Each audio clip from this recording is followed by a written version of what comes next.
Take the Leap is the podcast where we get real about the roller coaster that is entrepreneurship and life.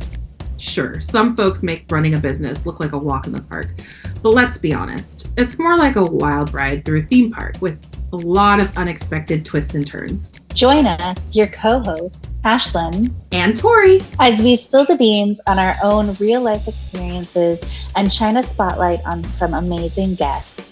From the highs of success stories to the lows of epic failures. And hey, we'll even throw in some cringe-worthy, laugh-out-loud, embarrassing moments for good measure. So buckle up and tune in every Tuesday and Thursday for a dose of raw, unfiltered truth about what it's really like to chase your dreams and build a business. Whether you're a seasoned entrepreneur or just dipping your toes into the startup world, we've got something for everyone. Even if it's just to make you think, wow, I'm glad I didn't do what they did.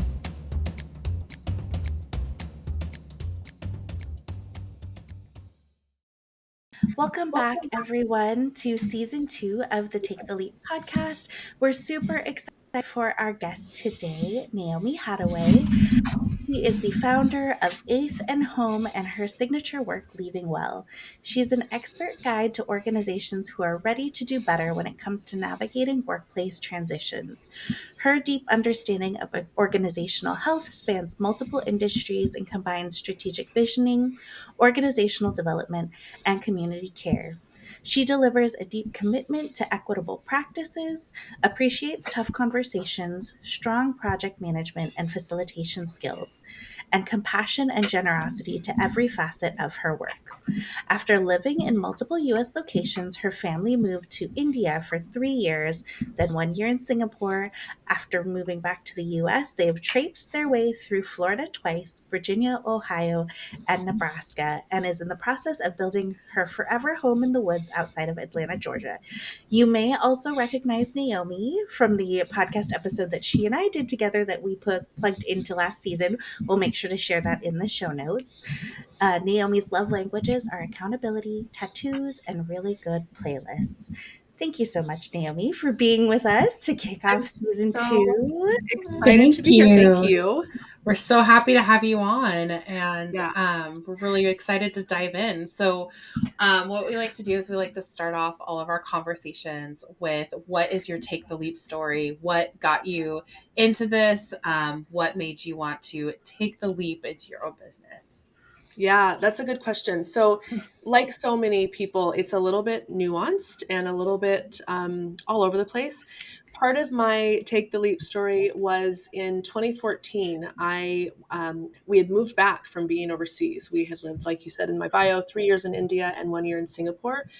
And when we moved back, I realized it was one thing to move across the country to different locations. It was an entirely different experience to move overseas, especially to where we did. And then it was really hard to move back home. I think everyone glorifies the expat experience or the nomadic experience for the going. And then no one really was talking about the coming back, which is called repatriation. And I started really diving into what does it look like to support families and individuals when they move back to their passport country. So I got my real estate license in 2014. And so that was my first business venture, was to launch a big real estate team that was really successful. And we focused on people that were navigating life from other countries. Either they were moving back to the US as their passport country, or they were emigrating to the US. Then I landed myself in the nonprofit world, and I thought, oh, this is perfect. I will love the nonprofit world. And then I realized how hard the nonprofit world is and how soul-sucking and how draining it can be. And so I still had my business kind of going on the side, but then when I went into full-time nonprofit work, I did that for about 4 years. And I worked across both gun violence prevention work and then also affordable housing with an international nonprofit. And then I realized that my values were not aligned any longer with the organization that I was at. And it was really loud that it was not aligned. I tried all the typical things, like had a conversation with the executive director. I navigated, personal coaching for myself. Anyway, it's a long story, but in the end, I decided that I needed to leave that employment. and left without anything planned. Part of that is my privilege and my situation with my spouse's work that I was able to do that. Part of it also coincided with an accident that I had had, and I was either in bed or in a wheelchair. And so I knew for the time being anyway that I would maybe be a little bit more restricted in what kind of work I could seek. And during that time of recovering both from the nonprofit world and from my accident, I just started realizing that there was something more that I was meant to do. And so then that's when the leap kind of happened. I don't know if I would say the leap happened when I left. I think it more happened after I decided what to do next, was to start my own arm of my business to do what I'm doing now, which is working with organizations as they navigate workplace transitions. That's incredible. What an incredible start. I love how you said it's nuanced, just like everything in life, because it's so true. Every entrepreneur's journey is so different. And, we might all have similarities in how we were treated before in the workplace, or, Yes. our values not aligning, but we all kind of went through our own situations of finding out what it is that we want, or Yeah.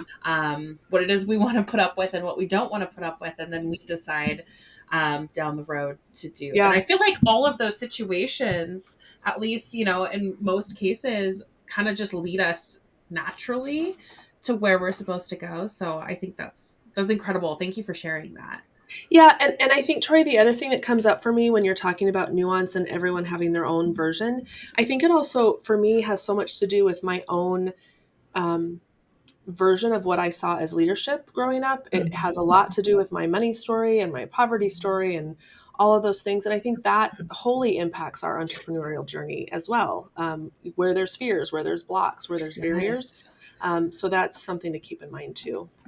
They don't really talk about the kind of emotional and journey that you go through when you become an entrepreneur, and kind of the things you almost have to unlearn, or maybe the trauma that you have to kind of dive back into and evaluate when you are running your own business. It's so true. Yeah. These things pop up. I feel like it's very similar to parenthood in that way, where all of a sudden you have a kid and, these buttons are being pushed that you didn't know you had. Yeah. Yeah. Well, and it's so interesting. I just recently put a post on LinkedIn about raising my rates, and I decided I didn't post transparently on LinkedIn how much I was raising my rates to, but I do have my rates published on my website. And that's been a huge journey. I've been in business for myself for 10 years, and only in the last 6 months to a year have I finally been ready to charge what I'm worth, and charge for my expertise, and then also talk about it publicly. And so I think that's the other thing too around taking the leap. It's not just one leap. It's like a series of multiple leaps. It's like a million little leaps. A million little leaps. Yeah, for sure. I love that. Well, congrats on raising your prices. Thank you. That's a big step. Yes. Thank you. And you know what's interesting about that is part of the impetus to raising my rates was that I tested it with a recent client who reached out to have some work done on some projects. And I, without even thinking, doubled my rates and just said this is what it would be, partially because I need some space in my life. I wanted to just see what would happen. And they said, okay. And I was like, Oh wait. Yeah. oh, okay. And so I think there's that too, like sometimes needing that affirmation and being able to have someone help prove to you that you're worth it. So 100%. We definitely have talked about that before, about charging what you're worth. And, it only takes the one to show you that, oh my gosh, yeah, that is what it is actually, worth in time, money, energy. And I've gotten my clients used to, at minimum, we are doing a cost of living adjustment, because this country likes to not have money count for as much every year. And so, I think everybody should plan to do that in their business. Yeah. Okay, I have our next question. So, being where you are in your business, what piece of advice would you give yourself when you first started, knowing what you do now? That's a good question. I think that there's two things I would say. One is to protect ruthlessly some time in your week. I have danced around with that, and I've pretended to have some protected, like, a lot of folks will call it like CEO time, or working in the business and not just on it, all those things. And if you looked back at my calendar, you would see the times that I tried it. And then I would always, always, always let something creep in. And most times the creep in was not for my benefit. It was for someone else's. And I am now much better at protecting my Mondays. I'm working on better protecting my Fridays. I'm also much more efficient when I compact my work week into Tuesday, Wednesday, Thursday. So I think that would be the thing. If I knew now, back then, I would have set myself up in a way that I wasn't chasing so much, that would then make it easier to have some protected time. I mean, our brains can only do so much. And I think the other thing, the other thing that I would say is I love being creative when it comes to projects that I work on. I love delivering the best set of outcomes and deliverables that I can for a client. The thing that I know now that I wish I would have known earlier is that my good enough is literally good enough. I don't have to always go above and beyond. Yep. Half-ass for most of us is better than a lot of folks. Like we don't have to do all of the things all the time to be able to successfully deliver for our clients. And I think that's something I would have loved to have known earlier. Oh gosh, I need that reminder too. It's it's so true. And I think one cycle I kept getting myself into was that I would constantly over deliver. Yes. And then like there was that expectation every time that I would continue to over deliver. Yep. It's just whether I was an employee or even if I'm on my own working with clients, it's just hard to break that habit. It is so hard. I just did it's a annual like business retreat with someone named Amelia Harubi. And one thing she asked was, what are 3 ways that you can take better care of your business? And then what are better ways that you can take care of yourself in the next quarter? And one of the things I wrote for taking care of myself was to give less. And even when I wrote it, I was like, oh, that feels so icky. But then the other 2 things I said were walk more and go to sleep by 10. So if I give less, then I could go for more walks and be in bed by 10 earlier. So I think it's all about being accountable to each other too, and saying, for what you said, Tory, like, someone help me not over deliver all the time. Yeah. Yeah. And I feel like it adds to the cycle of burnout all the time. And even not as an entrepreneur, even as an employee, I feel like so many employees are just constantly going through the cycle of burnout and going from one company to the next, to the next, to the next, and just finding themselves in the same situation over and over again. And it's so tough. We're just not set up culturally in a way that makes it okay for us to put ourselves first. And it's just, I think we recently talked about this, Ashlan and I, we would be so much more productive if as a society we put ourselves first. Yeah. Because we would have more to give at that point. Yeah. So it's incredible. Yeah. I love that protecting a day of the week. It's something that I've kind of floated to my clients that in 2025 I'm going to pilot a 4-day work week, a 4-day, 32-hour work week where my Fridays are sacred. I will probably still record podcasts, but this is a joy thing, that we do on Fridays, but being able to have a container where there's like not client work and it's like, a sacred space. I think we have to do something like that. Either, one way that I started practicing to have that be more of a thing was to stop scheduling meetings before 10 a.m. my time, which I've been on the East Coast for long enough that it benefits me. It's harder to do something like that if you're in Pacific time in the US. But on the East Coast, when I don't have meetings until 10, that gives me, I can do whatever I want. But it lets me have a slower morning. It lets me not feel like I wake up in a panic of like, what's my 9 o'clock? But then on Fridays, like even just blocking it out is busy, especially for those of you listening that have like a bookable or a clickable Calendly type link. Yeah. No one needs to know what your Friday, like why your Fridays aren't available. Yeah. And no one's going to even think that. They're just going to look for the next available, see if it matches and book it. And so even just the art of, or the practice of blocking out your Fridays for 3 months to test it and see how you feel can be helpful. Mm-hmm. Absolutely. Yeah. I'm seeing that, Ashlan, for your 2025. No Fridays. Yeah. No Fridays. I'm Yeah. sending the no Friday vibes your way because Thank you. and I've gone back and forth on that too. When I first started my business, I didn't work Fridays, and then as the client load and everything kind of increased, the Fridays have been creeping back in. And I recently was talking to last night I was talking to someone, and I was like, I'm sorry, I can't do that. Fridays have been so busy lately. And then I stopped myself. I said, but it's my fault. Like I control my schedule. What am I doing?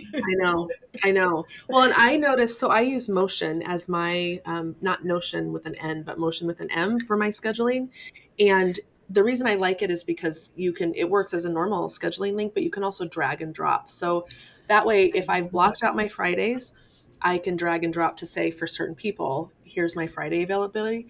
But you know what I did? I looked at my schedule the next 3 weeks. I've almost booked up my Fridays with that. And then it's like exactly like what you said, Tori. It's like, it's my own fault for like not holding true to what I said for my riverbanks of like not having Fridays. So one of these days we'll get there.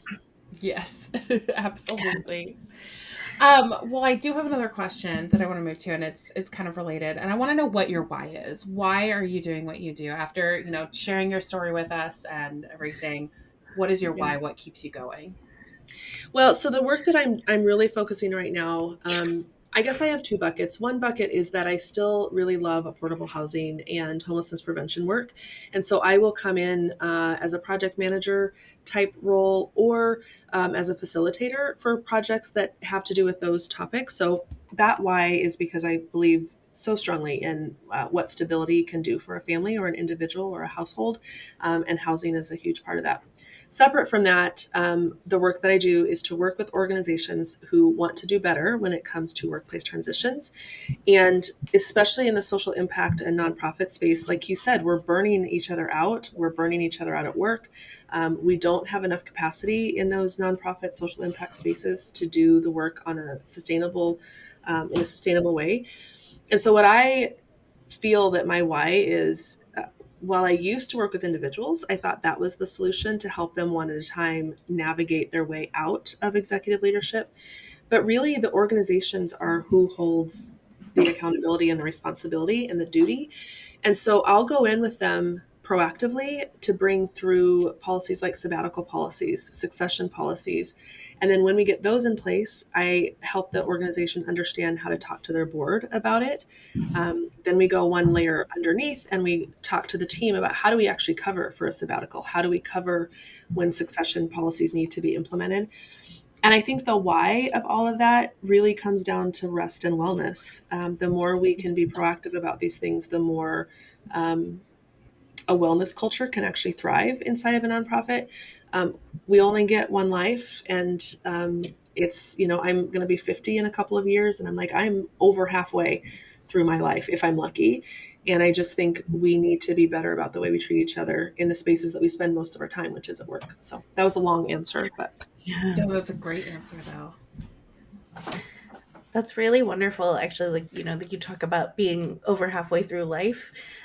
For our listeners, if you are listening, and depending on what age you are, think of how far into your working life you are. So I started my business at 35. I was like, okay, so at least for the back end of it, I can be working for myself. And you always wish you had done it sooner, and you realize there are parts of it that at times seem easier than working, internally. And then there's other parts of it that seem much more difficult. And you're just like, oh my gosh, why did I do this? But at least you get to set your own way and your own roadmap and, set your schedules and choose who you work with and the work that you do. And it's just so much more rewarding, even during those tough times as well. It is. And I think you can Google, I don't know what the name of this company is, but if you Google weeks in a year or weeks in your life, maybe is the right Google search term, they make these calendars that have a dot that represents every week in your life. Like you could say when you were born. Oh my God. It's wild because you can literally hold it up and time is so finite and it is slipping through our fingers. And so I think both taking the leap to do what you love and what you want to do is really important because we only have so many days, so many weeks. But so is the way that we spend our days. after we've chosen what it is that we want to do. So, yeah. Awesome. Good reminder. All right. So we are going to transition to the hot seat questions. These are things that we've thought of to ask you that we'll do. And yeah, so I think one of the ones that I wanted to dive into was the APT framework that you talk about on your website. So awareness, practice, and transformation. You can take it either in the individual direction or the organization direction. But where do you feel like people struggle the most, or what, where's the hardest to pull people through? Or what do you wish people, Gosh. people knew to like even start thinking about transition? Yeah. So that is such a good question. I'll take it from the organization side of things. I think that this is the honest truth. I think organizations struggle with A, P, and T. They struggle with awareness, they struggle with practice, and they struggle with transformation, but that's what they want. So organizations come to me and they deeply know what the transformation is that they seek. And then when I say, cool, let's start with the awareness part. It's as simple as just saying people leave. Like, that's the awareness that I need people to understand. And you would be surprised. Like, they're like, no, no, no. I've been here 20 years. I'm not going anywhere. Or we have a great culture. People aren't leaving. And I'm like, okay, let's actually dig into your retention and your attrition. Like, how many people have left in the last 5 years? And then they start to go, oh, you know what? Yeah, you're right. Susan did leave, but it was because this. And they start to explain away the why. And so just getting people to the awareness part of like, it's a reality. People leave and workplace transitions suck. So let's do better about it. So awareness is usually the hardest like nut to crack. My favorite clients are the ones that come to me with awareness already in place so that we can go right to the practice. The practice is actually really important too, though, because if they don't have team involvement and if they don't have board, I'm speaking about a nonprofit scenario. If they don't have board involvement, my work isn't really impactful. And that's another thing that is, I'm really on a mission to help organizations understand. It does no good for just the executive leadership team to do this work. It has to be with frontline staff. It has to be with community outreach workers. It has to be with your board of directors. And then the transformation piece, I think, is the most fun part of it because you really get to see how it impacts not only the bottom line of your organization, but actually the humans that are involved with the work. But yeah, probably awareness is the most difficult part for organizations to navigate. The other thing too, I'll say, is that no one wants to say the hardest part of my business is getting client testimonials. And that's going to sound really bizarre, but it's because no one wants to own up that they needed my services. And then if they did get my services, then usually they would have to like be accountable to the work that we did together. So that's been an interesting thing to sort through. Oh, that's so interesting. I never would have thought of that. Yeah. I could totally see that though. I mean, it's like some folks who like don't want to talk about, well, not everybody, that they had to get therapy, that they had to get help with Yes. anything. It's just like Yeah. you feel a little tinged because you're just like, oh, why couldn't I figure out how to do that? Or there's almost that like negative of feeling like you're a bad person or a bad organization because you didn't have it all figured out. And it's like, if we could even be just more open that like things aren't perfect, you know, Normalize it. Yeah, normalize it. And especially when, you talk about nonprofits. Tori and I have both worked for nonprofits before we started our business. Yeah. Still work with nonprofits. Yes. We tend to love and hate their dysfunction. Well, and think about leadership. The leadership of nonprofits, you go from one broken, toxic nonprofit industrial complex to another, and then you're just expected to know what to do. And same with board members. I think we glorify board members as people that are supposed to know all these things. They don't. And so just normalizing the fact that we need it. It's just like normalizing death. It happens. It happens. Yeah. That's so funny that you talk about that. One of the organizations I work with does a lot of like board trainings, like, hey, board member, here's what you're supposed to do. It's not just cut a $10,000 check. Like there are other important things to do. But yeah, that awareness piece and just lifting the cover and being like, it's okay, you know, to not know. We're not all just like a big happy family. We're, like we're not doing this because we love the cause so much that we're willing to sacrifice everything, including pay. Like we're all here because we love the work and because we want to do a good job and we got to get paid and we want to be happy. Like there's, it's a very weird, especially in nonprofits. And I think really there's is. that element too of just like you feel like you're doing something good, so therefore you're supposed to sacrifice a lot. And Yes. And I think about like when I have organizations that will come to me for sabbatical and succession planning, I'm like, this we should be celebrating. Maybe you don't want to talk about working with me for executive director transition. And the organizations that work with me, especially when it's an older white male founding ED who is transitioning their leadership to a whatever it might be, younger, Black, BIPOC, queer woman, whatever, that's when it really gets juicy. They really don't want to talk about that publicly. But for succession planning and sabbatical planning, that is such a good modeling of behavior to tell their fellow leaders, like, oh my gosh, we're doing this. You should do it too. So hopefully one day we'll see more people talking about this. I hope so. Yeah. Yeah. That's incredible. Well, I'm going to switch gears. What is the best and or worst piece of advice you've received in your career? Oh, the best and the worst. I think I'll answer it a little bit differently. I think the most typical advice that I get is to show up as myself. And I'll give a little caveat there because I do believe that that's really great advice. I think that for most of us, though, it is somewhat harmful to just assume it's like a toggle on or a toggle off to show up as ourselves. Right.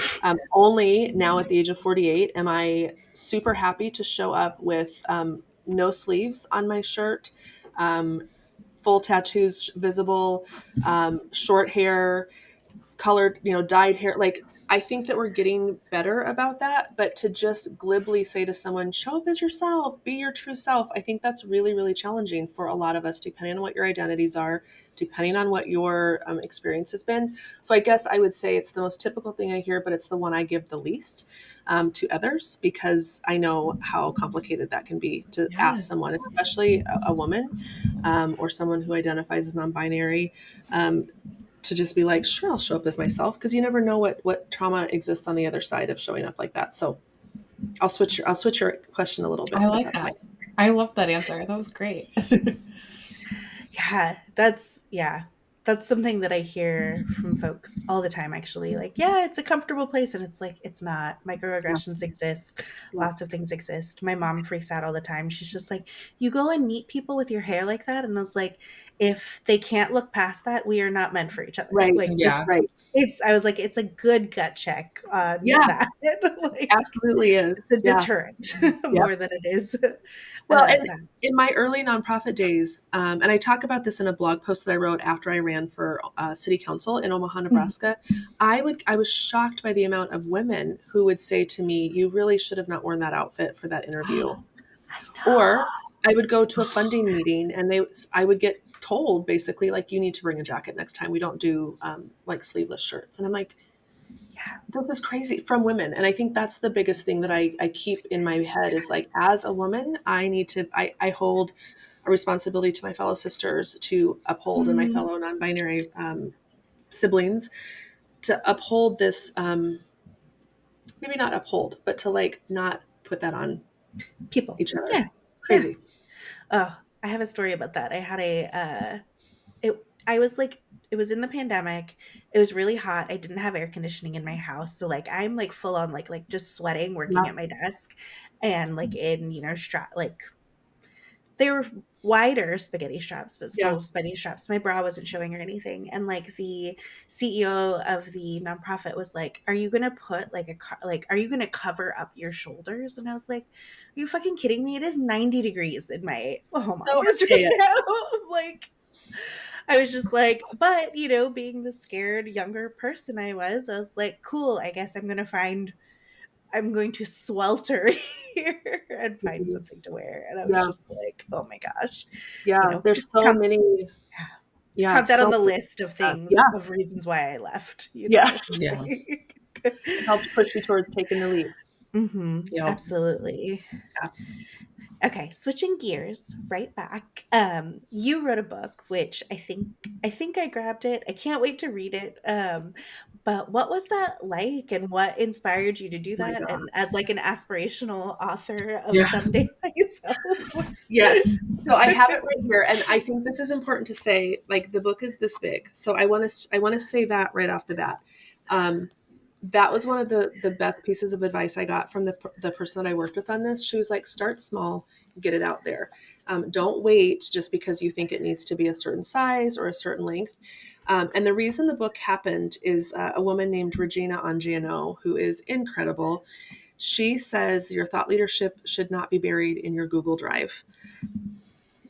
And I'll just pause because it's really, Yeah. really potent. Like, So true. how many of us have really great things on our notes app or in our Google Drive?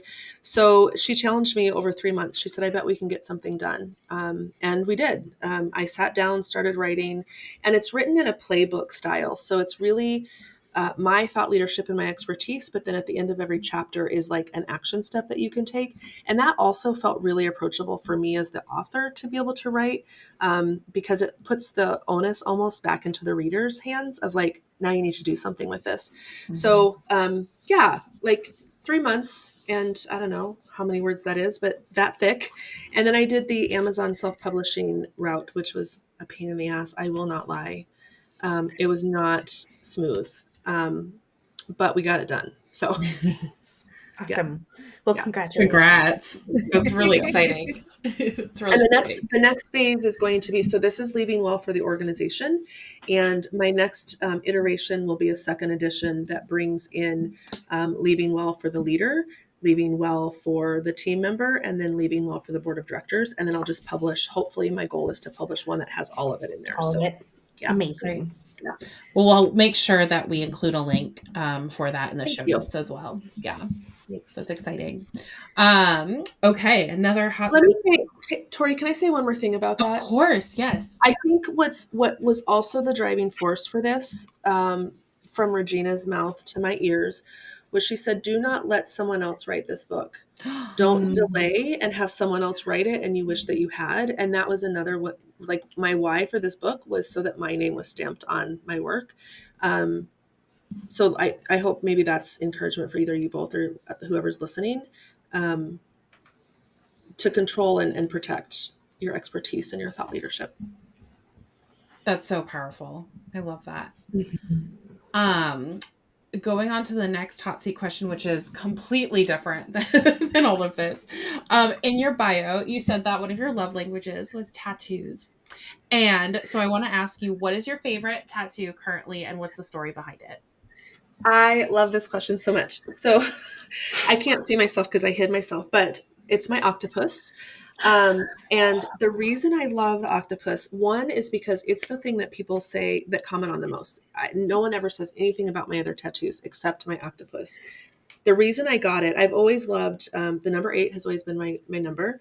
I think octopus are the smartest, most amazing, nimble creatures. And so I've always loved them for that. But the reason I got the ink is because during my city council campaign, I was talking to a political strategist who is very well known in the Midwest about my campaign. I was asking for some feedback, some advice, and then I was asking for a donation. He's very, at the time I was registered as a Democrat, he's very well known for donating to Democrat candidates. And it was kind of like a gimme, like give him a call, listen to some of his advice, and he'll give you money. So he asked me questions. He gave me a lot of advice. And then at the end, I asked him for a donation. And he did not give me a donation, and then proceeded to tell me that I was too naive and didn't know what I was doing, and I would be crushed by the tentacles of the political machine. And I was like, Oh oh, my gosh. really? You don't say. So that's become a driving force for a lot of my bold actions, is like, no, the tentacles will not crush me. Like, we're working in concert together, me and those tentacles. So I don't tell everyone that when they compliment me on my octopus ink, but that's the story behind it. I love that. Oh my gosh. So cool. That's I feel like that is in a lot of entrepreneur stories that I speak to as well is, I mean, we shouldn't have to prove ourselves, but we are in so many ways being like, F this Challenged. person who Yes. thought we could not Yes. do it. Yep. And we will continue to do the thing because we have every right to. Yeah. I as think well. we have to have something pushing us. And I don't think it's a Mhm. terrible thing to have it be someone's shitty behavior It's true. or what we did wrong. Yeah. Absolutely. I do Yeah. want an octopus someday too. So Well, and it's really fun too. Just where the placement is, I don't know, it catches people's attention. So that's my yeah, favorite. That's a putting right great there. question. I Thank you love for that. asking. Yeah. Yeah, I love That's that. awesome. All right. You also put in your bio that you like great playlists. So I was going to ask, what's your favorite song or what's your favorite mood playlist right now? So I've been listening all day to one that I made that's called Ease, Integrity, and Assay. And what I love about it is it's a combination of kind of motivational songs, but it's all chill enough that it doesn't like amp me up. There's one song on there called, now you're going to catch me off guard. I'm going to open it really quickly. I'm going It's to talk. okay. Figure out what it is. Cause yeah. Eventually, no. Apparently is the name of it. And there is a little catchphrase in there in the lyrics. I'm going to see if I can open it up without playing it. That's okay. Who's the artist for that one? Random Rab. Oh. Okay. And the part of the lyrics that I love so much is know the answers, find the rest. And it just, every time I hear it, I'm like, oh, yes. So I love that. yeah. All right. I think we're going to go back to asking people for their fave songs so that we can make a playlist for this season. Oh, that'd be I think fun. you're inspiring a playlist for this for season. sure. One from each person. For sure. Well, that is the end of our hot seat questions. Want to just say thank you, Naomi, for being You're so on, welcome. for letting me on your podcast, for being Yes. on ours. I wanted to give you an opportunity to, any last things to plug, where folks should find you. Thank you for having me on. This was really, really fun. I always feel like when there's good conversations, it always goes by so fast. I know. I think the thing that I would plug is one thing on my website. If you are pondering a workplace transition or you're in the middle of transition in the workplace, you can go to my website, which is naomihattaway.com/quiz. And there's 9 really kind of fun questions, and it gives you one of 4 archetypes of how you handle change and transition. And you can kind of apply it to anything, whether you're taking the leap, making a big decision or shift in your business or whatever. And then the last thing I would say is to the listener, don't forget who you are. I'm not going to tell you to show up as you are, but don't forget who you are. And when you need reminders, find someone in your corner who can help you remember your light. So thank you both. I love Awesome. Thank you everybody so much for tuning in. As always, if you have an idea for a guest you would like to hear from or listener feedback, please fill out the forms on our website and we will see you for the next episode. Bye. Thank you, everyone. Bye. Thank you. Bye. Thank you for listening to the Take the Leap podcast. We hope you found useful takeaways you can apply to your entrepreneurial journey. Subscribe so you don't miss future episodes, and keep in touch and follow us on Instagram. If you have business questions, shoot us a direct message or leave us a comment. We'll try to cover it in an upcoming episode.